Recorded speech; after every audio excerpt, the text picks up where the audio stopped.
आज पार्टीचं नियोजन केलं होतं, त्यासाठी माझे मित्र येणार होते. मित्रांसाठी काय करायचं तर म्हटलं कोंबडा कापूया.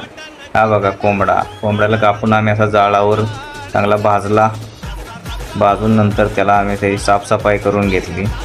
साफसफाई केल्यानंतर मग त्याला आम्ही तोडायला घेतला ओंडक्यावर. त्याला चांगला कुऱ्हाडीनं तोडून नंतर त्याच्या आम्ही सुरीवर लहान लहान पीस करायला सुरुवात केली. पीस करून ताट भरून पीस झाले.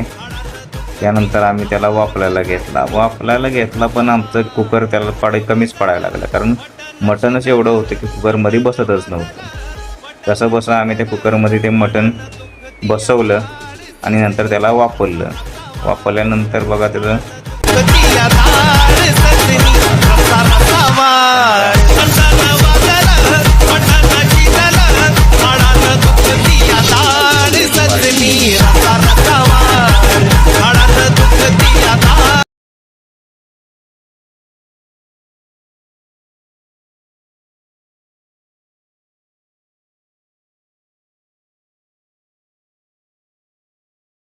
वाजलं मटण शिजलं, घंटानं वाजलं मटण शिजलं, हाडानं दुखती या दाढ.